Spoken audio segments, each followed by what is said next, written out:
the letter through. If you're a Freehold's resident, you will have had the letter through your door.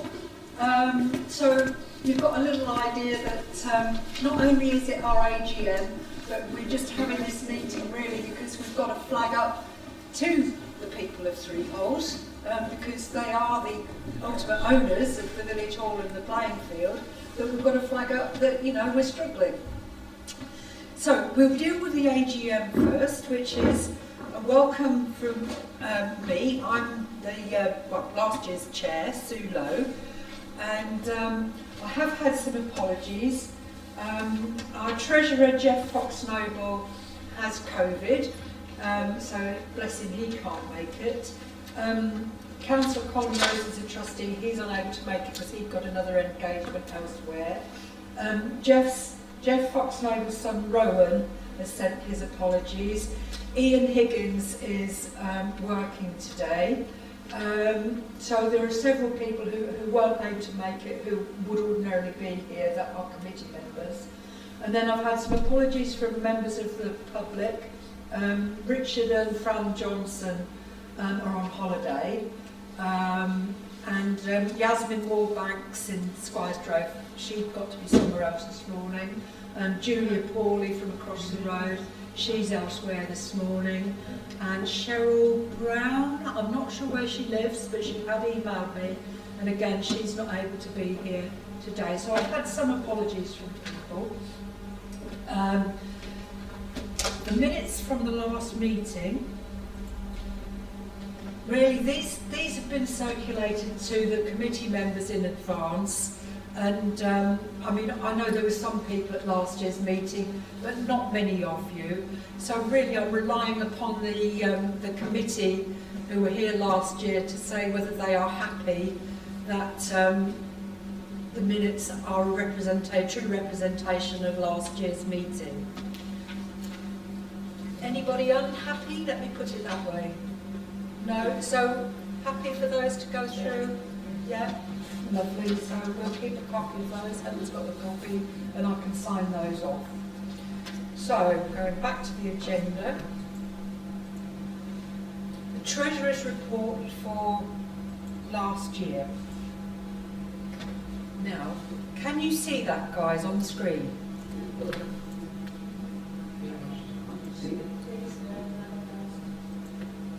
See if I can make it a bit bigger.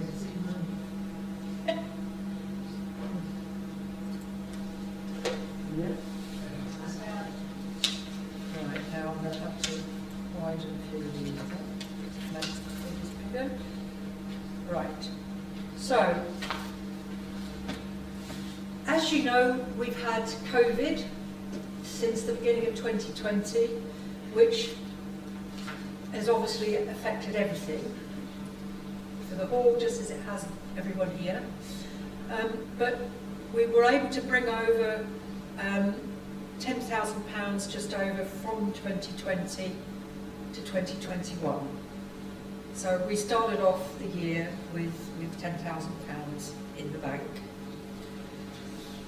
Income, if you look back to 2019, of course we are down on income from the regular hirers, which are the auction, the bingo, the short map bowls.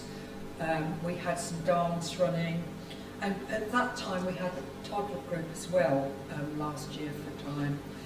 And you know, we were down on income, but that was only to be expected.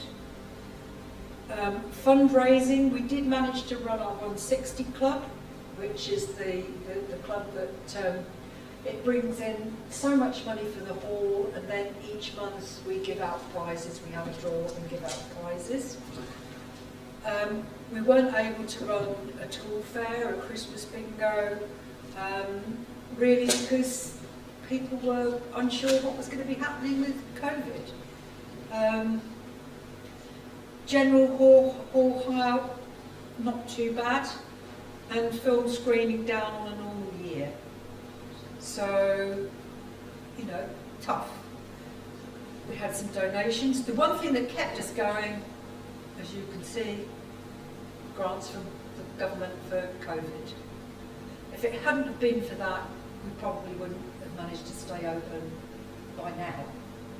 So fortunately, because as you can imagine, some of the running costs for the hall continue, or not just the hall, but for the playing field. We have to have the grass cut, we have to have the playing equipment checked for safety and all those sorts of things. Insurance, everything like that has to continue, even though, you know, some of times we're closed. We had one grant last year that was helping towards repainting the hall, which was handy. Expenditure, again, obviously the outgoings for the 160 Club, fair enough, that had to happen. Broadband, all these sorts of things, water, I'll just skim through those. The playing field, as you can see, quite high expenditure. And then we have other things here, the insurances and so forth. I'm going to go back to the electricity, because that is a major challenge for us.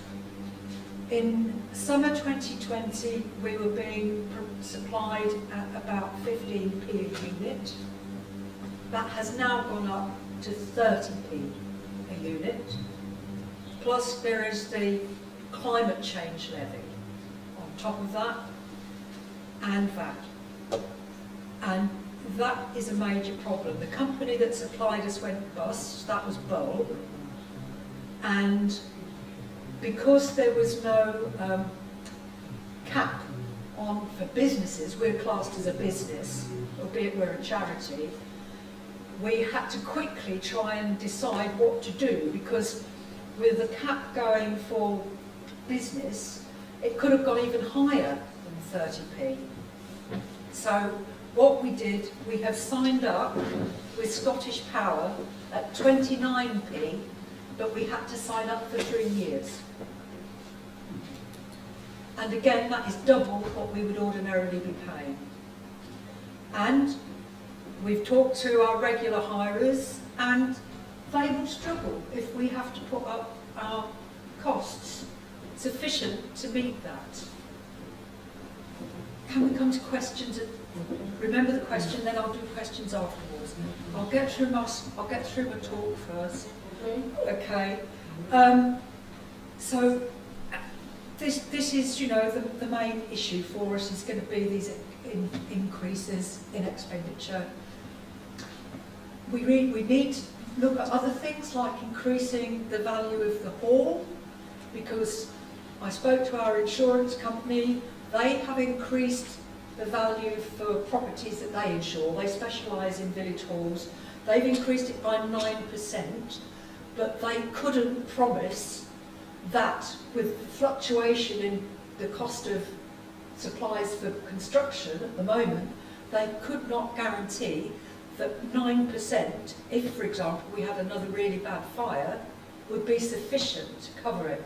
So we're going to have to pay to get a valuation for the hall, and that will probably mean the insurance will go up again.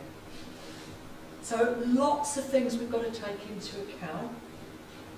Some of the other issues I'll talk about in the chairman's report, but one of the things is the flat roof of the extension is at its life expectancy and a little bit beyond. We've had it looked at, and there are issues, but it is safe at this moment in time. But we've got to get funding to have that replaced. Now, yes, we can get grants, but at the same time as we do that, because of everything we've all got to do it, we have to have carbon reduction policies in mind. So it's not just a case of putting a flat roof on it. We've got to think about, even if we put solar panels on the roof, if we're heating this building, we need to make sure the rest of it isn't letting the heat out as fast as we can bring it in, because we know this hall takes a lot of heat to keep it going. We've had the roof lowered some years ago. We're not entirely sure what the insulation's like. so there's a lot to be taken into consideration when we do all of this. I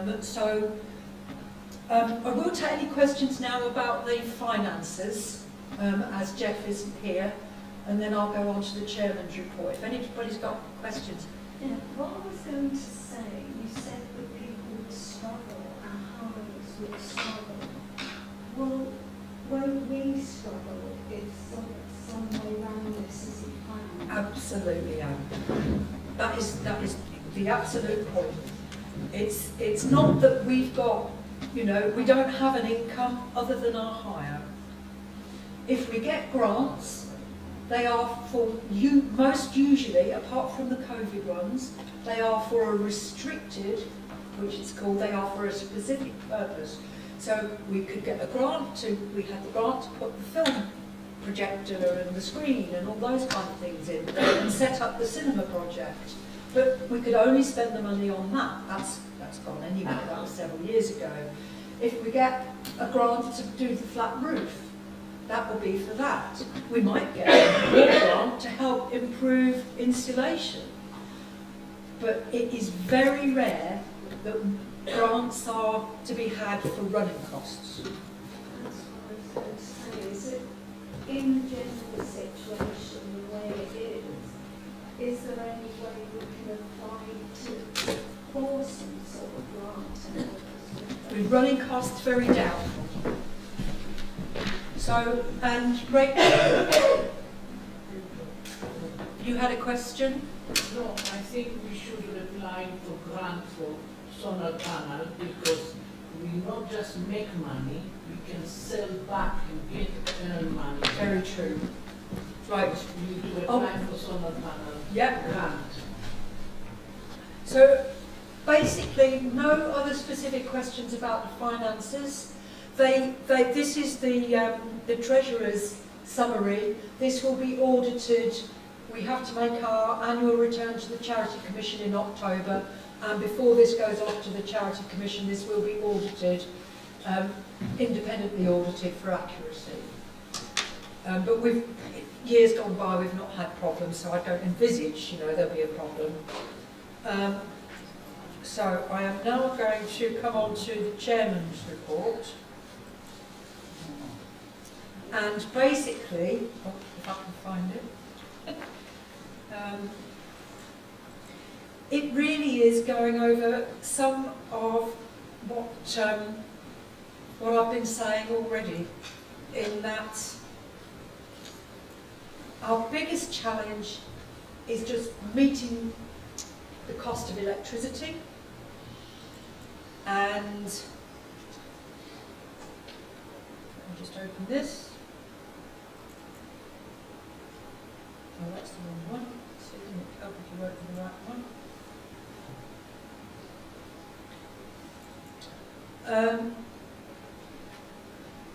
So a lot of this report that we send off to the Charity Commission goes through the history of the village hall, just to give context. But as I've said earlier, for most of last year we had COVID to deal with, as we had in previous years. The village hall is completely run by volunteers. Always has been. No one has ever been paid to run the village hall, and that's what we depend upon. As some of you will know, fundraising for a village hall started during World War II, and it was then in 1952 that it eventually opened, and that was again huge efforts from people like Arthur Johnson, who is Dick Johnson's granddad. Granddad. I did say granddad, mother. And then a local farmer, Mr. Percy Crane, donated the land. So, we've always relied upon people who live in the area for everything. We have a constitution. This was altered when the village hall and the playing field joined together as one charity. They used to be separate charities, but they then joined together as one charity. and the constitution was put together legally by a firm of solicitors. That has to be lodged with the Charity Commission. They inspect it to make sure it's fit for purpose. If we want to make any changes to it, we have to ask the residents of freeholds. And we have to have a special meeting, or we have to do it at an annual general meeting if we want to change our constitution. As is required by law, we have to have certain policies and procedures to be able to open. And we have those. Our hiring arrangements, all through, and for many years, our hire fees have stayed the same. That was a decision, a majority decision by the trustee committee, and we've tried to keep it as affordable as possible, but the hire fees have gone up roughly 20% this year. But that is not enough, we think, to cover the cost of electricity. We've not been able to work it out accurately quite yet. I'll go back to that. We have all our proper licences that we have to have. We have our premises licence, we have our music licences, we have a licence to run the 160 Club, which is a small lottery licence, and those are all kept up to date. Beg your pardon, Sally Fawkes, Lady Bridgefoot. Sally Fawkes and Roger Fawkes sent their apologies. They're away today, but they want to, would have been here otherwise. Sally still is the nominated person on our 160 Club licence. She used to be our treasurer some years ago, and she's still involved and helps us out with various things. As with everybody these days who runs any form of business or anything at all, risk management, we have to make sure we stay up to date with that. For example, the children's play equipment on the playing field has to be annually checked by an external organisation to say that it's safe and fit for purpose. We had to take all the poplar trees down on one side of the field because sadly they were all rotten, and we had to close the field for a certain amount of time until we could get enough money to have them taken down. Fortunately, we got a grant for that. We do need to have the elm trees around the hall. We do need to have those tended to by a tree surgeon, but again, very expensive business, so we'll need to get some funding for that.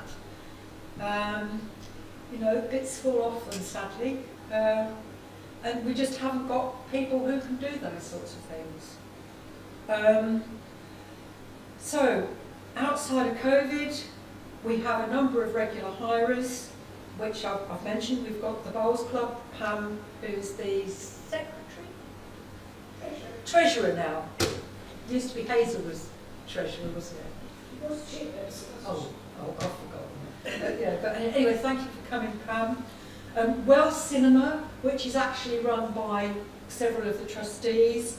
The Freeholds Village Hall and Playing Field Committee, Helen and I, and Mark was here a little while ago, and a few of us able to come today.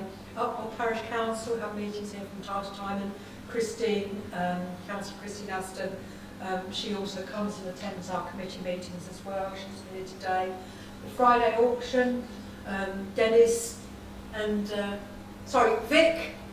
Vic's team for the Friday auction, and Chrissy. And then we have the bingo, which Dennis manages. Dennis says it's him and the cat that manage it, he tells me. In fact, he volunteered both of them to come on the committee.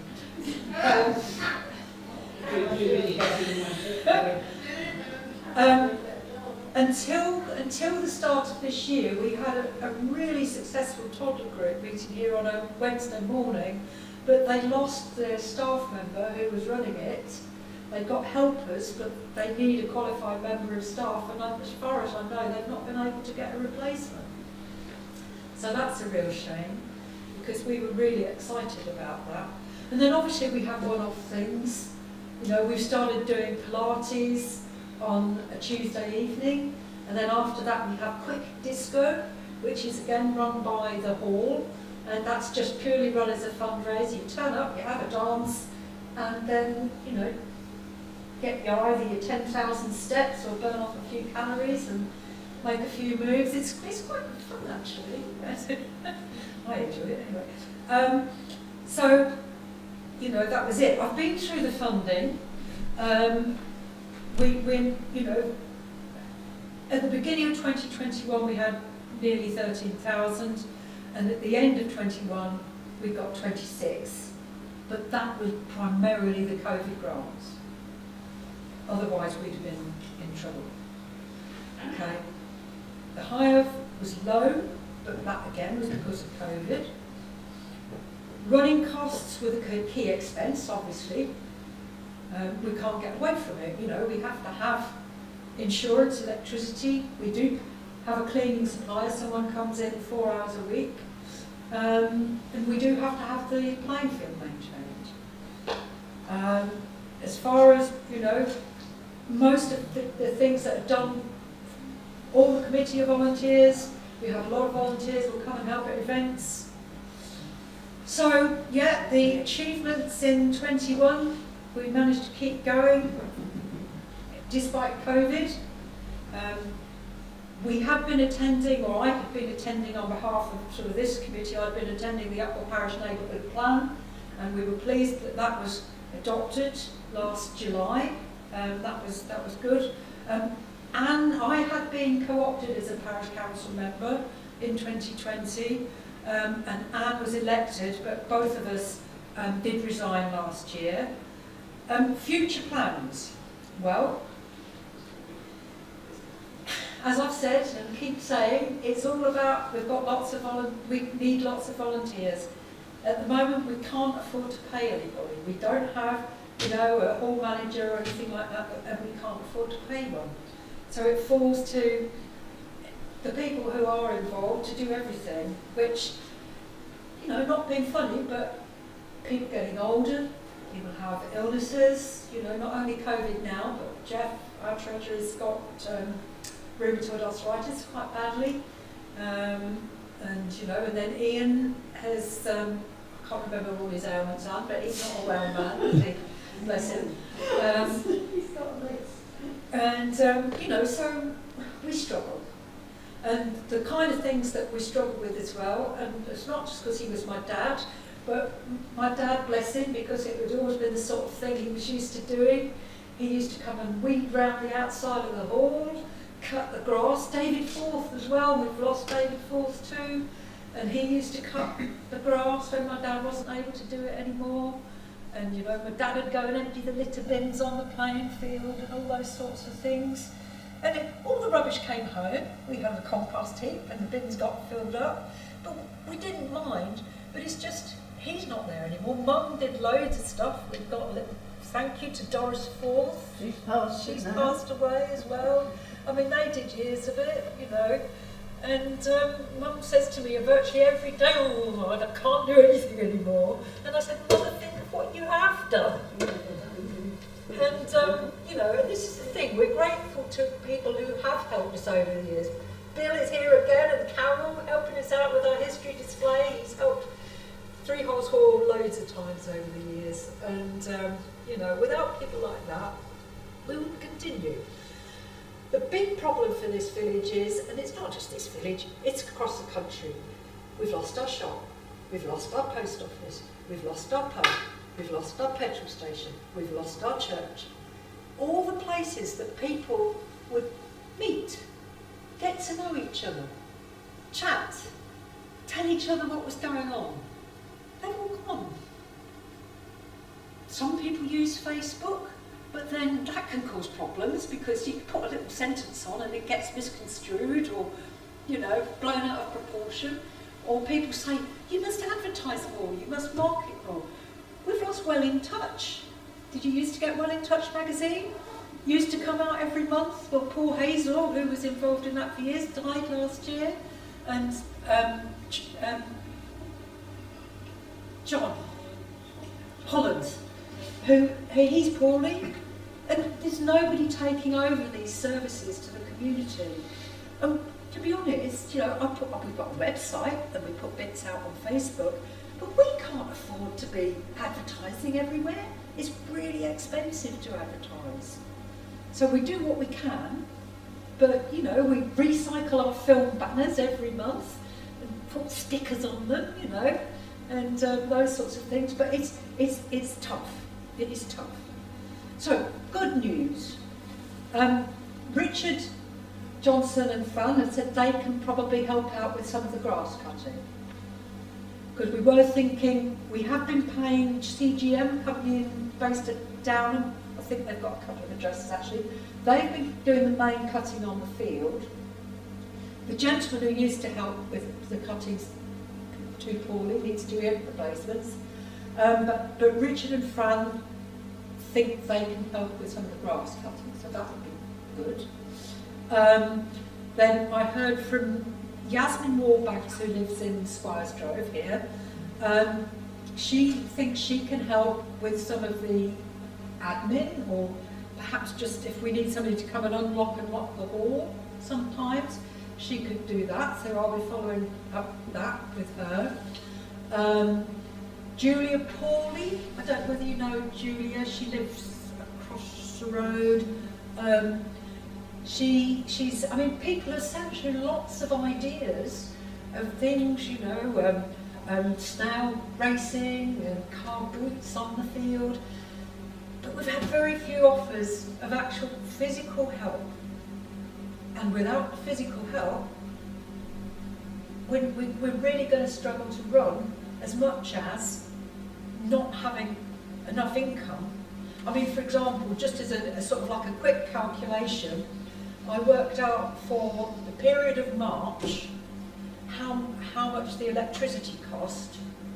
I looked at what our income was for the same period, and after we paid the cleaner only, we got £130 left, and that wasn't covering any of the other overheads.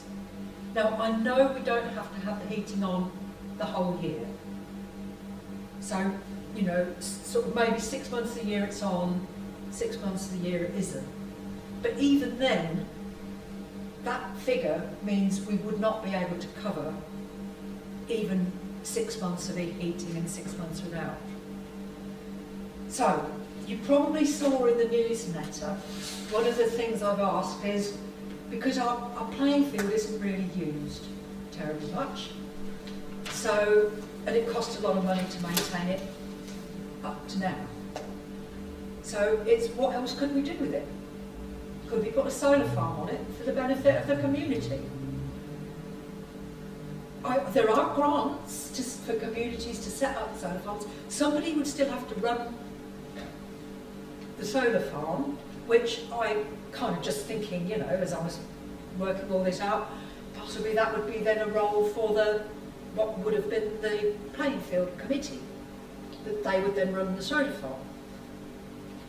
Can we keep the village hall running if we put solar, if we manage to get money to replace the flat roof and put solar panels on?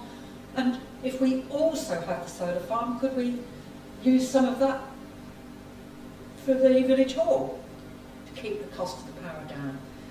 We'd have to have some form of battery storage built into that solar farm.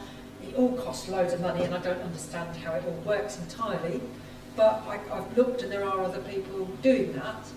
I mean, another thing is, we notice people take their dogs on the playing field. In theory, they're not supposed to take their dogs on the playing field because it is a playing field, and it is a children's playing field in particular, and not everybody's very good at taking their dog poos home.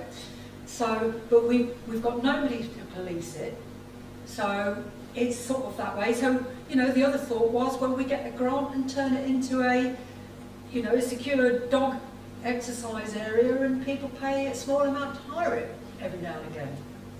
Who's going to collect the money if you did that? Well, it'd all have to be done backs online. Again, you know, I mean, it's that kind of thing. There'd have to be some sort of code for getting in when it's your turn to go, and those sorts of things. It's, you know, and again, all that kind of technology costs money.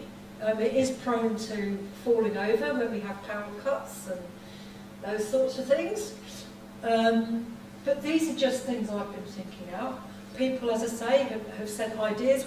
You could have a farmer's market. Yes, if somebody wants to run a farmer's market, we'd love to talk to them. But we haven't got enough people to run a farmer's market. You know, and this is the problem. So The problem is, the same people do everything. yeah, it's because we've got such a small group. Yeah. So, I mean, you know, I'm not wanting to be. I mean, it all sounds terribly depressing, and I don't, you know, I mean, this hall has been a massive part of my life and a massive part of so many people's lives who are here. And it would be a shame if it disappeared. And the same for the playing field in many ways.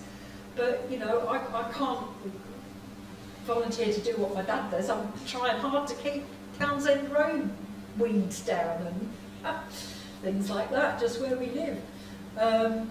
So, you know, it's a difficult job.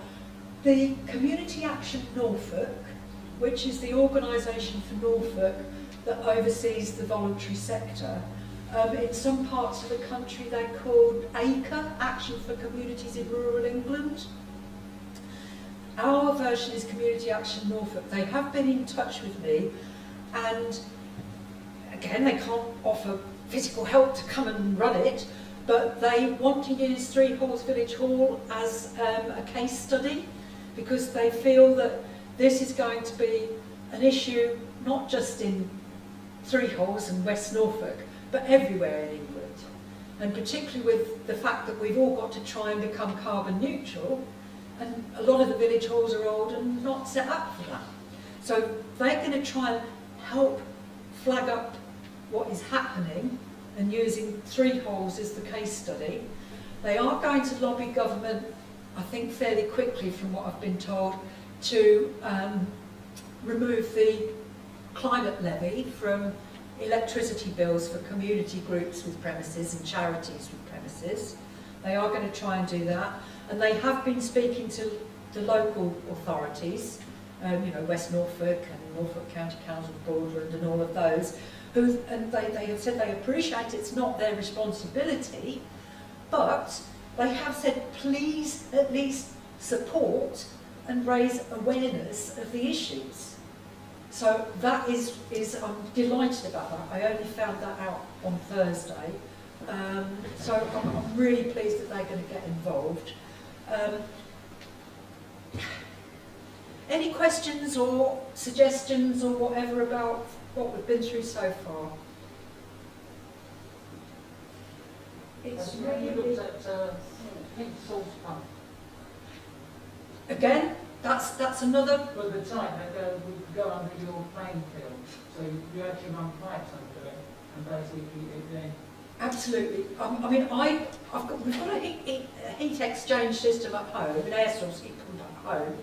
I know that when I was at the Welle Wetlands Centre, they got ground source heat pumps there. I'm not familiar with the technology, but I know that they are considered environmentally friendly. So yeah, I mean, we'd probably get grants to do that. Supposedly it's cheap as well, but not one. Yeah, yeah. Definitely, you know, if we can keep going, those will be the sorts of things that we need to look at. So definitely. And if again, you know, sort of, certainly with the solar, if we can get some form of battery storage, which I think they are making progress with the technology for battery storage, so as it's not so big and bulky. No, they're wall batteries now, and they're literally just attached to the wall and store your energy. That is good to know. The other thing was Community Action Norfolk sent me a link to a company that specialise in helping village halls save money on their heating. It's a bit complicated, but it's quite a big involved process because it links in all your booking systems, same as you can amend your heat levels to, for example, if you've got an exercise class, once they're in and got warm, they don't necessarily want to be hot. Whereas if you've got a yoga class where all they're doing is sort of, you know, slower and lying on the floor and things, they need to be very warm, don't they? Yeah, but we've got hot in Venice Hall with that, then we can turn the heating off. Yeah. When So- we have that warm spell. You know, there's apparently some smart technology that can help, and actually also the security, the opening and closing. We're kind of automated here. We can give regular hirers codes to get in and out of the hall, which means somebody hasn't got to be here, one of the committee hasn't got to be here at 10 o'clock at night or midnight to lock up the hall for regular hires. But again, if we get a one-off hire, somebody has to come down and lock up, you know, and there aren't many of us. I certainly don't want to be coming down in the middle of the night on my own. My dad used to, but I don't want to do things like that. So, you know, we're trying as hard as we can. Sorry, I interrupted. Anybody else like to make a point? The point I was going to make is that maybe we should be targeting younger people. Because that is going to, if we can target specifically younger people, and I mean anyone younger than us, then, you know, because if it goes on like it is, the hall is naturally going to die. Yep. Unless we can, Go on. No, yeah. I'm going to say something that you think. that was my point, that if we can get younger people involved, Yeah. it will Well- elongate the life of the horse. What were you going to say? The letters that we sent round went Yeah, they're not enough. to every I'm home. talking about, I know, I'm talking about some sort of post that specifically targets younger people. You know, do you have a community feel, blah, blah, blah. There must be a way of targeting a specific group. Definitely look at that. We used to have a junior committee member, but we've not had anyone come along willing to do that recently. We need to really push it and target that specific dinner. Yeah, we have to have people over. I need to check. 18, I believe. We can't. Yeah, I'm not talking about a 10-year-old. No, I'm we can't. talking We haven't anyone. got DBS checks Yeah, I'm talking for, anyone. for doing activities with children, I'm afraid. I'm talking 50, 40, 30, 20. Because at the moment, the way the hall is, it's going to die anyway, Yeah. unless we get younger people involved.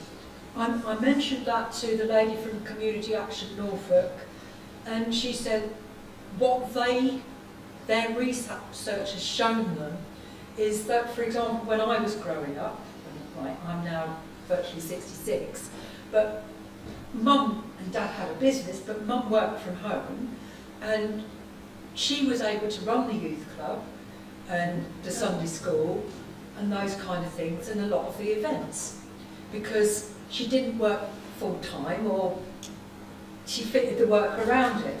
But these days, Community Action Norfolk said quite often it's both parents who are now working and the children go to nurseries.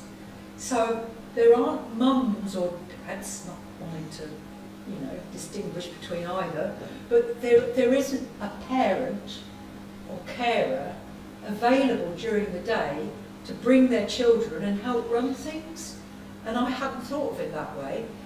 But also, what I'm thinking is, if we can get younger people on the committee, and when I say younger, I mean anyone younger than 60, 50, 40, whatever. If we can get them, hook them into the committee, we can then start looking forward as to what we could do. Anybody got any thoughts as to why? Yeah, you're right. I would just like to say, I'm not trying to put the tin No, out, that's all right.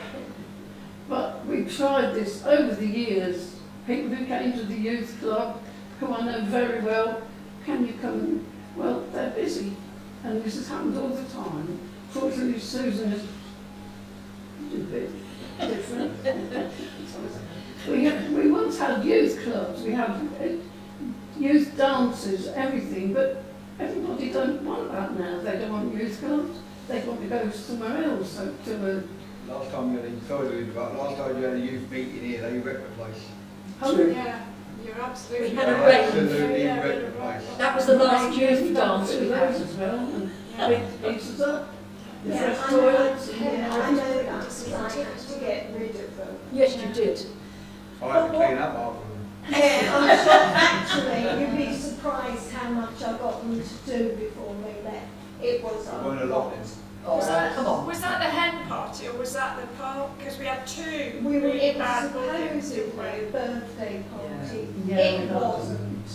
So It we've had to kind of put a notice on our website now and to say that we just won't entertain things that we suspect might be a rave, and if we find one, it will be closed down immediately. And believe it or not, we even had a hen party, and they wouldn't go home, would they? No.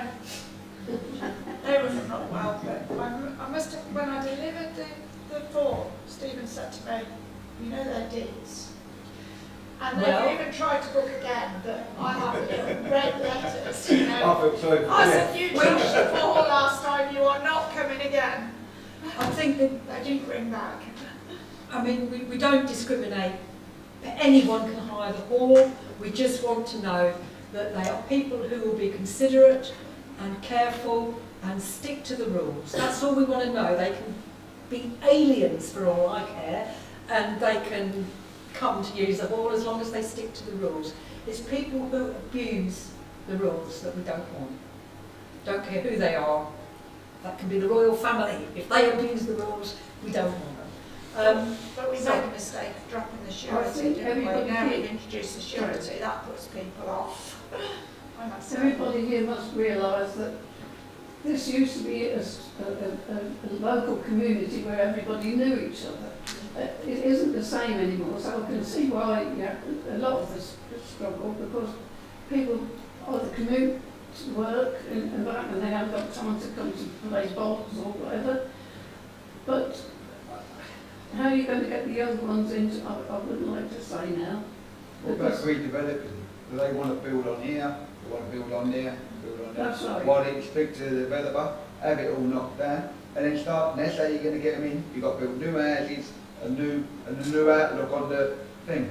Yeah, I say, what oh, happens- it's a beautiful hall, but it's such a big hall for the village. And to fill it and to earn money from it, you're not going to. So, but you've got the developer who wants to build so many houses on it. Instead of him putting it in his pocket, make him pay for a new hall. Yeah. Yeah, Then you can have it an eco hall, you can have it a little bit smaller, so it's not as much to run, and then you can have all your bits and pieces, and then that's how you're going to move on. You're going to get 4-bedroom houses, they're all going to have kids, they're all going to grow up with it. That bit of land over there, they want to build on that, they'll build on that eventually. This little bit over here, they want to build on them. So you think of all the kids and young families that want to move into here, but all it is, you've got all these stubborn people. I moved out here for a bit of peace and quiet, who don't want it. That's why they're not here today. have you thought though, if you had all those built, that we haven't got the infrastructure, we haven't got But the you schools, would have, we haven't got- that's what I'm trying to say, but you would have. If you Well, no, actually we got the didn't. developer and actually sat down with them, because they all want to build, they all want to earn their money, they all want to earn their whatever. If you actually sat down with them and made, well, I don't know how you go about it, but the infrastructure, they have to put it in. If they want to build big houses, they've got to put the infrastructure I in. think the point, because Mum's told me this before, the biggest problem at the moment in the area, I don't mean just this bit, Yeah, doctors, dentists, exactly, that's what I'm saying, yeah. and the state of the roads Yeah. and schools. and the schools. Yeah. But that's what I'm saying. But that is the only way, the lady's saying, you've got to get younger people involved. But if you can't get younger people into the area, you're not going to have younger people. We won't, our neighbourhood plan at the moment for the parish doesn't ask for a huge amount of building. This plot here was approved when we had the referendum for the neighbourhood plan. And then there are, I can't remember, 6 or 7 others across the parish. That's it, But that's all at the moment. So unless, But so once this fella gets it here, I don't know what his name, the old boy over here, who's still on the bend, that he wants to put that. Once they get this will once he get this up and running, it will open up that bit there, back of Dave's bit over there, and that bit there. That's what I'm saying. You say we don't talk, but we all talk. But no one's here. they may not get approval because. I know, but I'm just saying, because so of if the you parish want to plan. get young people in, Yeah. there is no. If you've got a 20-mile radius out there, how many young kids? Do you know what I mean? I'm talking about people going to work. I'm talking about 10 to 15 Yeah, or 16. we do have above average older population. That's what I'm saying. So, yeah. I'm not getting up there saying it's, you've got to look beyond Yeah. getting people in, you've got to look, bring something into the area. So this brings me back to what the letter says, that ultimately it's the residents of freeholds who have to decide what happens. So today is a start of what will change for the future. And I think, I mean, we've not got any further because this is today's meeting, and this is this is the start point. We have to move on from here. But we are probably going to have to gather opinions. We're going to have to ask questions. We're going to have to ask some specific questions. But we mustn't lead people. We can give suggestions. And then we have to see what people want. But the beneficiaries of this building and the playing field are the freehold residents. So they ultimately have to say what has to happen. And obviously, for anything to happen, it's got to be viable and sustainable. So if you sold the playing field, where would that money go? Would that go back into the village hall, or would that go to Upwell Village Hall? No, that would come to this village. Yeah, it comes to this village hall. Because since they've closed the playing field down at Upwell, all the dog walkers all come up here. And the parking That playing field over there is a bit disgusting. Before they closed it down there, that was kept quite clean. I always used to pick up and stuff like that. But now, everybody's coming down It's here. when it's locked at night, then we do get more people, we get the drug exchange going on across the road sometimes. But I think also, tell me if I'm wrong, Christine, I think Ros spends more time going round the field and it's more visible. It's So also it's nothing to do with the council, like the playing field, it's a charity. I know, I clear up there. I took out a fucking black bag the other day, I gave it a soap. I'm not being funny, go over there now, someone's put their little kid in the corner, and gone to the toilet, wiped their arse, and they've left all the tissues over there. I'm afraid you can't. That's what I'm saying. So I'm not being funny. I said to Sue the other day, I'll cut the grass. Give me a lawnmower, I'll go and cut the grass over there. And not being funny, I go over there, there's all bottles laying about, cans about, and something like that. It's because it's hidden. Yeah, Where it is geographically, it's against it in many respects, because people can't see what's happening there, so you're going to get that sort of activity. I'll say, I'll stop the druggy stuff, that's all stopped. I'll stop most of that. Oh, well done. No, but that's not that. That's not because of the community. That's because it goes against my brain, yeah. yeah. I know it's never been retrospective, but there were, when they had the boys football club, which was and it was used, there were buildings on there, Contained Yeah. buildings and prefabs, and we had druggies down there. We had the young bloke killed himself in the motor roundabout. Did he go overdose or something? I don't know. Yeah. That's what I'm saying. That's what I say. You really don't see one thing. Sorry, I was there. Sorry, my husband's gone now. Yeah, that's what I'm saying. It still goes on, man. It's just, I say you had the burglary down the road here. It all still goes on. So I say, but people do talk, but they just don't get involved in the village hall. It's the old, if you face some of them, they say it could be face don't fit. You're new to the area, they don't want to know. It's the old school versus the new school. That's why a lot of the new people don't want to know. I speak to everyone, so it's all about the dogs, you know what I do. Why do they do that? I'm not being funny, so since I've been up here, mate, I might have been black. To be quite honest with you, in the old slavery days, the man of slack, he's a thinker. What's happening? Oh, you've come from London, you think you know it all. I'm not being funny, my family comes from Swaffham. I might have a London accent, but my family actually come from Swaffham.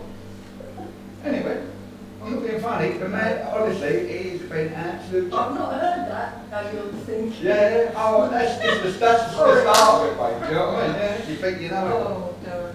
Yeah, and they think because you've moved out of London, you've sold your house, you've got loads of money, you're going to come up. I come up here with £2 quid in the pocket.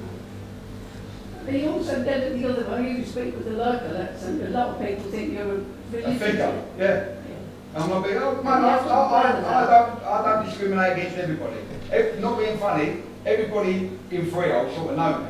I'm always out with the dogs, I'm always about, I'm always having a chat with people. So I sort of roughly know what goes on anyway.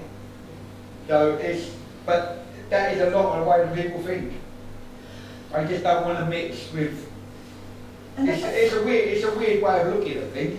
But since I've been up here, I have noticed it. It is terrible. I don't think we're the only community. Oh no, I mean, it's the same everywhere. I worked for Tears. I worked over Spalding and Holbeach. It's just as bad. It's quite fun. I find it quite funny. Can I just say, if you volunteered to come on this... Oh, don't even go there with a volunteer. Don't even go there with a volunteer. When I first came here, when I first came here, when I was doing the cleaning, I offered to wash all the roof down. I offered to jet wash all outside. And it all got blanked. Because I was new around here, thought I was trying to move in on you. No. Yeah, Jeff, do you want to say? Yeah, forget it.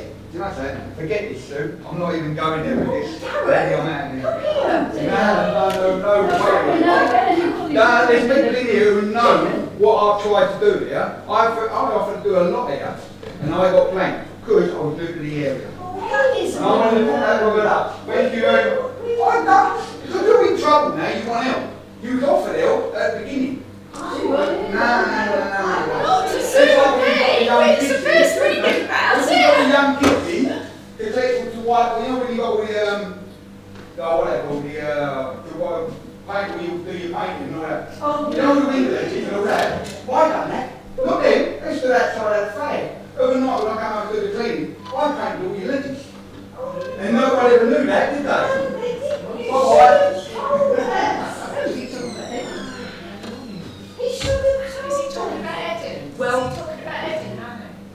No, but it is true, he has always offered. there's always offers. didn't know, Sue and me didn't know, so I didn't know. Well, this is history to us. We need to get the help. We need the help. Goodness me. He was offered help, but obviously, nobody wanted to know because you was doing it. Well, we want it now. But we didn't know about it, did we, Sue? No point shouting about it. There's no point having a Because talking some about of you it. are the locals, like me, you see, and you don't know what's what. All I can say is that We've always needed help, Sue, haven't we? Yes, Every we've always time needed help. in here, we've always needed help. And I can't understand why you were turned I down. would appreciate it wherever it came from. I don't even know what a thinker is. I do now. I do. Yeah, he said it's... okay. Can we get back to the meeting, please? I mean, this What is the 160 Club? I've never heard of it. the 160 Club is it's like a small society lottery. Yeah. We have 160 numbers. It all. You can buy a number for £12, which is for a year. Yeah. And then every month there is a draw. For 11 months of the year, there are 3 prizes of £20. But at Christmas time, we have a prize of £50, £100 and £150. And so we sell our 160 tickets in a year. Because we had to delay our AGM until July last year, the timing for the annual 160 Club now runs from July to July, whereas it always used to run from April to April, where we had... If you want to purchase one, give me a name, because I've got quite a few deaths on my list. So I have spare tickets.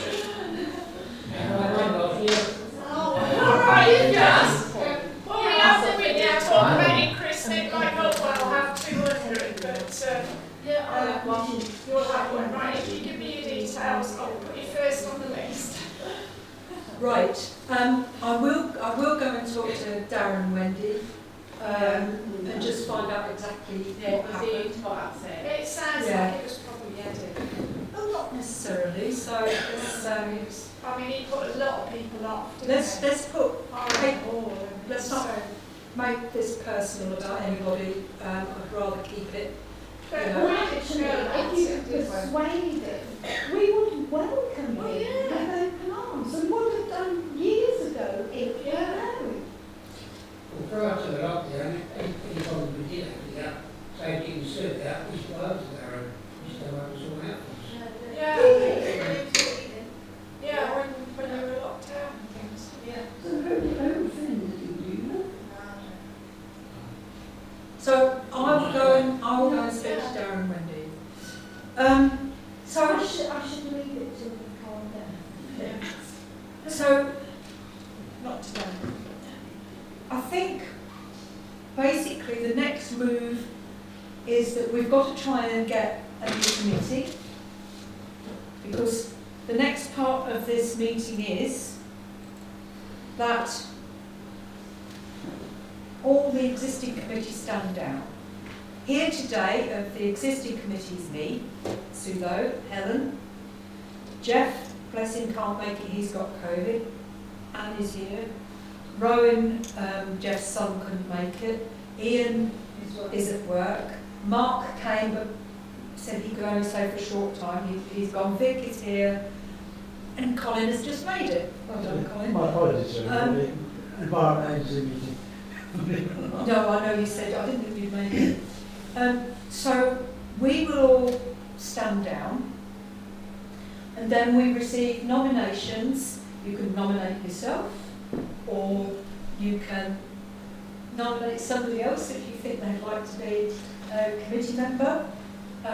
So if we don't get more than 10, we don't have to have a vote, because we have a maximum of 10 elected trustees, and then the groups that meet here, like the bingo, like the auction, like the bowls, and all the regular hirers, part of our constitution that says they can have an appointed member of the committee. So I know, I think Jeff Fox-Noble will stand again. We don't choose officers today, i.e. we don't choose chairman, treasurer, vice chair, secretary. That's all done at the first committee meeting, and that is selected by the trustees. They choose their officers. But today we can have up to 10 trustees. So I'm going to put forward Jeff. I'm happy to stand again. I'll put forward you. And Helen. Helen, are you happy to stand? Yes. And Ian. Thank And you. Colin. And And you, Anne. And Ian. What about Rowan? What did Rowan say? Colin. I haven't heard from Rowan, so I don't know. Question mark, Mark. What did Mark say? Yeah, I'll forward the Denny. Those Yeah, Dennis. I'll forward it. So far, Oh, Mark. Mark, yeah. Mark. okay.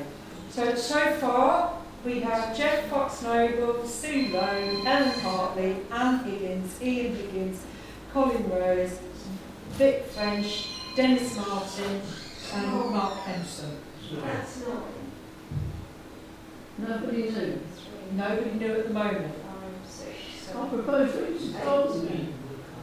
I think I'll have to clock that on there. But thank you.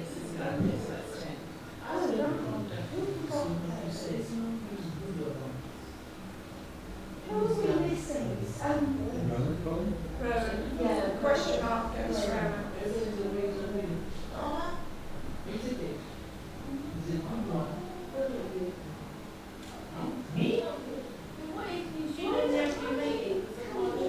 It's usually Monday evenings at. But if you can't make every meeting, it doesn't matter. What? Come forward and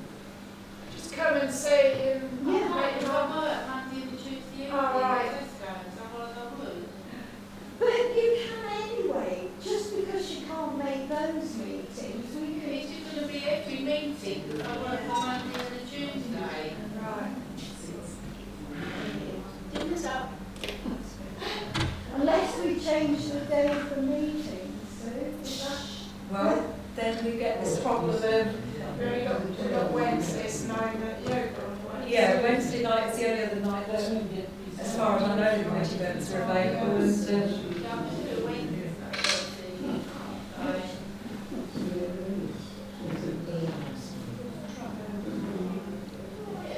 We're definitely looking for new members. If anyone would like to apply. Hello? We're definitely. What about you, Jeff and Margaret? How about Darren across the road? I think he'd be a good member. Oh, yes, that's a shame. I think it'd be brilliant to stand up.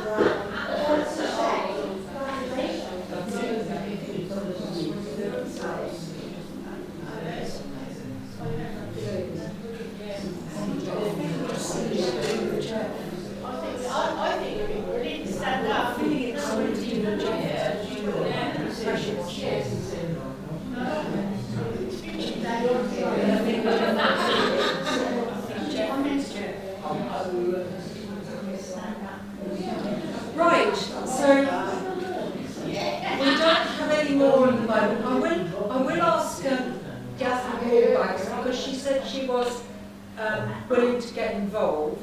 Can I say something on this?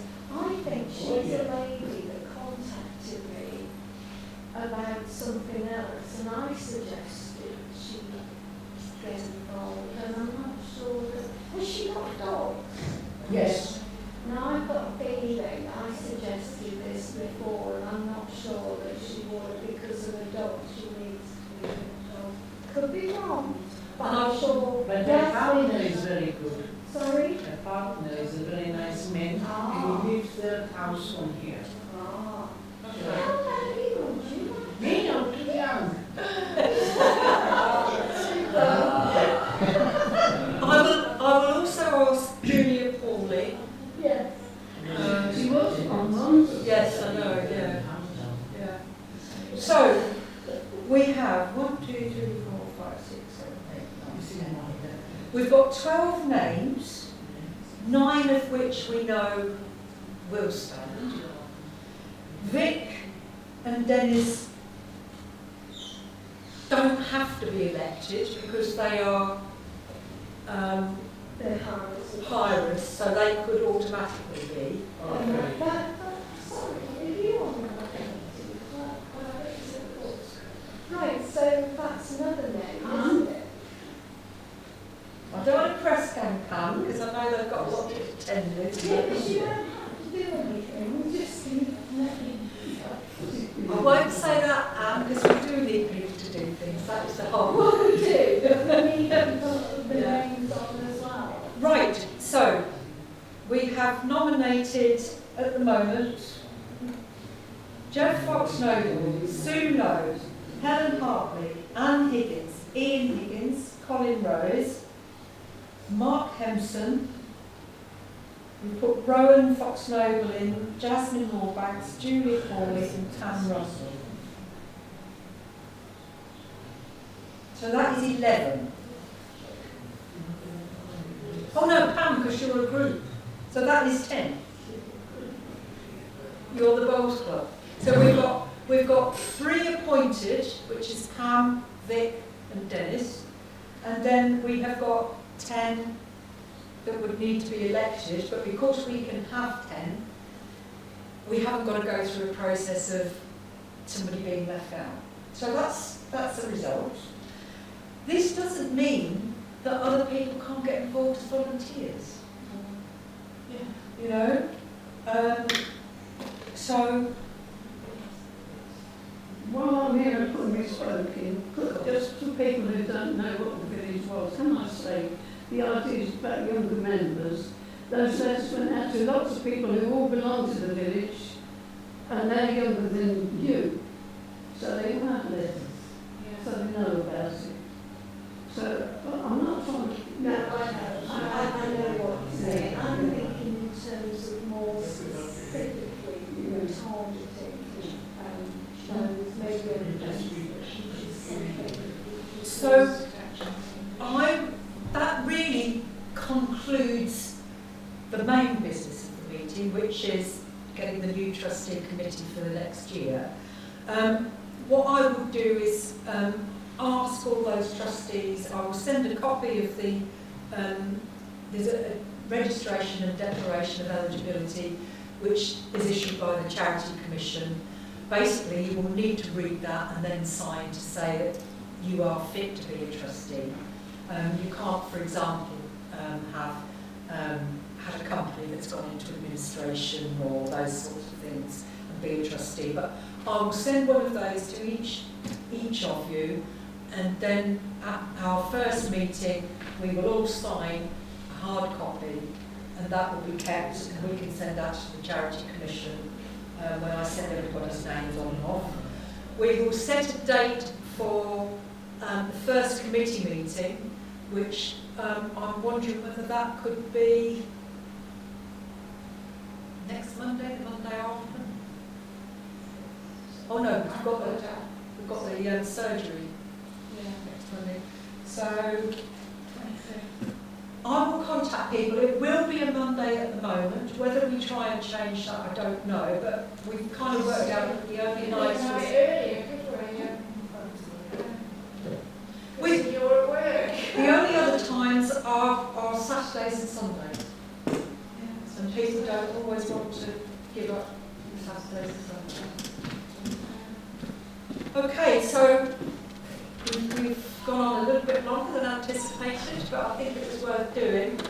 The new committee and anyone else who wants to volunteer to help will be very welcome.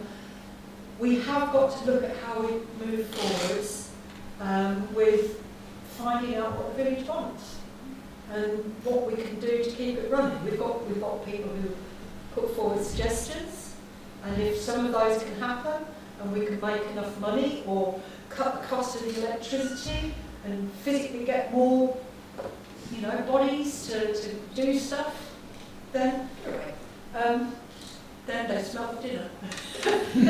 Then we could probably keep running. But maybe it needs a fresh look altogether. We just need to know what people in Threefold want. But thanks ever so much for going. I'm sorry that we've had some arguments. And I'll definitely go and